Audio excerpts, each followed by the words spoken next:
Hi hello guys, welcome to my YouTube channel. Already thumbnail చూసే ఉంటారు కదా ఈరోజు వీడియో ఏంటని చెప్పేసి. అవునండి, ఈరోజు మనం జొన్న రొట్టెలు ఏ విధంగా ప్రిపేర్ చేసుకోవాలో చూసేద్దాం. ఓకేనా? క్లారిటీగా స్టెప్ బై స్టెప్ చెప్తాను. మీరు స్కిప్ చేయకుండా చూస్తే మీకు బాగా అర్థమవుతుంది. బిగినర్స్ కూడా చాలా ఈజీగా చేసేయచ్చు. ఇక్కడ వచ్చేసి ఫస్ట్ స్టెప్ ఏంటంటే, మనం జొన్న పిండి తీసుకునేటప్పుడు అది ఎక్కువ మెత్తగా ఉందా లేకపోతే పొడి ఎక్కువ లెంత్ ఎక్కువ ఉందా అనేది చూసుకోవాలి. ఎక్కువ పొడిగా ఉంటే మాత్రం మనం అంటే మెత్తగా ఉంటే మనం చల్లి నీళ్ళతోటే కలుపుకోవచ్చు. కానీ అలా లేకుండా కొంచెం పెద్ద సైజులో ఉంటే మాత్రం మనం వేడి నీళ్ళతోటే కలుపుకోవాలి. అప్పుడే మనకి పిండి అనేది సాఫ్ట్గా వస్తుంది. ఓకేనా? అండ్ ఇక్కడ ఏంటంటే గిన్నెలో వాటర్ తీసుకొని పైన మనం రొట్టె అయిపోయిన తర్వాత తడపడానికి ఈ విధంగా తీసుకోవాలి. ఓకేనా? గిన్నెలో మనకి కచీఫ్స్ దొరుకుతూ ఉంటాయి కదా, ఒక 1 time 2 times అలా కడిగేసుకొని యూజ్ చేసుకుంటే సరిపోతుంది. ఓకేనా? ఈ విధంగా నేను వేడి నీళ్ళు తీసుకున్నాను. వేడి నీళ్ళలో మనం మంచిగా ఈ విధంగా పిండిని మనం రౌండ్గా పెట్టేసుకొని అందులో మిడిల్లోకి మనం వేడి చేసుకున్న వాటర్ని పోసేసుకోవాలన్నమాట. వేడి నీళ్ళు కాలుతాయి కాబట్టి నేను గరిటె సాయంతో నేను కలిపేసుకుంటున్నాను. ఓకేనా? ఈ విధంగా కలిపేసుకోవాలి పిండిని. మనం పిండి ఎంత బాగా కలిపితే రొట్టెలు అంత బాగా వస్తాయి అన్నమాట. నీట్గా పల్చగా బాగా వస్తాయి ఈ విధంగా. ఓకేనా? పిండిని కలిపేంత వరకు మనము స్టవ్ మీద ప్యాన్ పెట్టేసుకోవాలి. చాలా వేడిగా ఉంటేనే రొట్టెలు బాగా కాలుతాయి. ఒకటేసారి మనం వేడి నీళ్ళు తీసుకున్న తర్వాత చేయి పెట్టి కలపాలంటే కాదు. మనం గరిటెతోటి సపరేట్గా కొంచెం మంచిగా చల్లబరుచుకున్న తర్వాత మనం చేతితోటి సైడ్స్కి ఇట్లా ఈ విధంగా నేను వీడియోలో చూపిస్తున్నాను కదా, ఈ విధంగా చేసేసుకోవాలి. దాని తర్వాత మళ్ళీ వేడి నీళ్ళతోటి కలపాలంటే ఏం అవసరం లేదు. మనం ఫస్ట్ వేడి నీళ్ళు తీసుకుంటే చాలు. మనం కలిపే ప్రాసెస్లో మనం చల్లనీళ్ళు కొంచెంగా నేను తీసుకుంటున్నాను కదా వీడియోలో, ఈ విధంగా కొద్దిగా మనం చల్ల వాటరే, వేడి వాటర్ ఏం కాదు, చల్ల వాటర్ తీసుకొని కొంచెంగా పోసేసుకొని మనం కలుపుకోవాలి పిండిని. ఈ విధంగా మనం రొట్టెలు చేసే విధానం కానీ ఏ ప్రాసెస్లోనైనా కానీ మనం పిండి వంటలు చేసే దాంట్లో మనం పిండి ఎంత బాగా కలిపితే మనకి ప్రాసెస్ అంటే రిజల్ట్ అనేది అంత బాగా వస్తుంది. ఓకేనా? ఈ విధంగా పిండి చాలా బాగా స్మూత్గా మెత్తగా కలిపేసుకోవాలి. ఇక్కడ నేను ఒక స్టోరీ చెప్తాను మీకు. ఏంటంటే, నేను బంజారా అమ్మాయిని కాబట్టి నాకు తెలుసు. అంటే వేరే వాళ్ళు ఏమో జొన్న రొట్టెలు అంత తింటారు అని నేను అనుకోను. బట్ మా బంజారాస్ ఏంటంటే మార్నింగ్ జొన్న రొట్టెలు ఉండాలి అండ్ ఈవినింగ్ కూడా జొన్న రొట్టెలు ఉండాలి.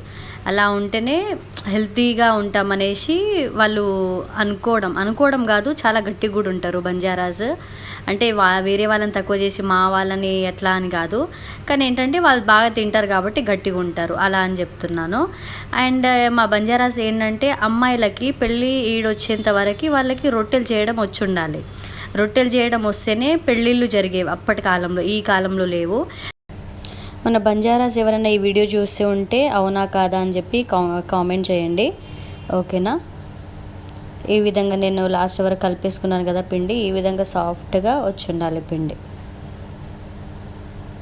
ఇప్పుడు ఇందులోకి మనం క్వాంటిటీ మనకు ఎంత అయితే కావాలో సైజులో అంత క్వాంటిటీగా తీసుకొని మనం రొట్టెలు చేసేసుకోవాలి. ఈ విధంగా మళ్ళీ కొంచెం తీసుకొని బాగా కలిపేసుకొని నేను వీడియోలో చూపిస్తున్నాను కదా, ఈ విధంగా రెగ్యులర్గా రొట్టెలు చేసే వాళ్ళకైతే అర్థమైపోతుంది ఎంత క్వాంటిటీలో తీసుకోవాలి పిండి అనేసి, వాళ్ళకి అర్థమైపోతుంది. చేతిలో పట్టుకోగానే అర్థమైపోతుంది. కానీ బిగినర్స్కి ఏంటంటే అప్పుడప్పుడు నేర్చుకుంటారు కాబట్టి అంత తెలియదు. ఈ విధంగా మనం పిండి తీసుకొని చిన్నగా పైనుంచి కొడుతూ ఉండాలంటే ప్రెస్ చేస్తూ రొట్టెల్ని అద్దుకోవాలి. ఈ విధంగా పిండి సైడ్స్ గుండా పిండి కిందికి జరుపుకుంటూ రొట్టె కిందికి జరుపుకుంటూ మనం తిప్పుకుంటే ఈజీగా తిరుగుతుంది రొట్టె.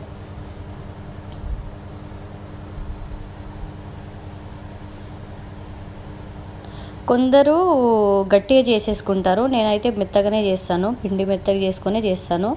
ఈ విధంగా గరిటెతోటి మనం కొంచెం మనకు వీలైనంత వరకు చేసుకొని ఎత్తేసుకొని ప్యాన్ మీద పెట్టేసుకోవాలి. ఇప్పుడు మనం తీసుకున్న చల్ల వాటర్ తోటి మనం పైన రొట్టె మొత్తం తడిపేసుకోవాలన్నమాట వాటర్ తోటి. ఈ విధంగా ఏదైనా సైడ్స్ ఎడ్జెస్ కిందికి మీదకి అయిపోయినా మనం కవర్ చేసుకోవచ్చు. మనకి రొట్టె గరిటె ఉంటుంది కదా, మా భాషలో అయితే దాన్ని కరప్ని అంటాం, కానీ మీ భాషలో ఏమంటారో నాకు తెలీదు. నేనైతే రొట్టె గరిట అని అంటున్నాను. ఏమంటారో కామెంట్ చేయండి. ఈ విధంగా అన్నీ మనం క్వాంటిటీ ఎంతైతే కావాలో ఆ సైజులో మనం తీసుకొని ఈ విధంగా కొద్ది కొద్దిగా మనం పిండి రొట్టె కిందికి జరుపుకుంటూ సింపుల్గా తిప్పేసుకొని రొట్టెలు చేసేసుకోవాలి.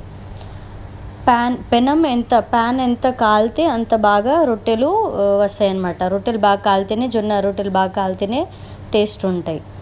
ఈ విధంగా నేను డైలీ 15 or 20 అలా చేస్తాను, కానీ అన్నీ పెట్టాలంటే వీడియో చాలా లెంతీ అయిపోతుంది. అందుకే నేను జస్ట్ ఒక 2-3 చేసి చూపిస్తున్నాను మీకు. చూస్తున్నారు కదా, ఈ విధంగా కాలాలి రొట్టెలు. చేతితోటి బిగినర్స్కి అయితే ఫస్ట్ చేతి కాలుతుందేమో అని భయం ఉంటుంది. అలా కాకుండా ఈ విధంగా మనకి గుడ్డ ఉంటుంది కదా, ఏదన్నా ఒకటి క్లాత్ తోటి మనం ఈ విధంగా డిప్ చేసుకోవాలి. ప్రెస్ చేసుకుంటే మనకి తొందరగా కాలుతాయి రొట్టెలు. ఇంకేమైనా డౌట్స్ ఉంటే నాకు కామెంట్ సెక్షన్లో అడగండి. నేను తప్పకుండా రిప్లై ఇవ్వడానికి ట్రై చేస్తాను. ట్రై చేయడం కాదు, నేను రిప్లై ఇస్తాను, తప్పకుండా ఆన్సర్ చేస్తాను. ఓకేనా? వీడియో నచ్చిందని అనుకుంటున్నాను. వీడియో నచ్చితే please do subscribe my channel and like చేయండి. రొట్టెలు రాని మీ ఫ్రెండ్స్కి షేర్ చేయండి. Bye bye.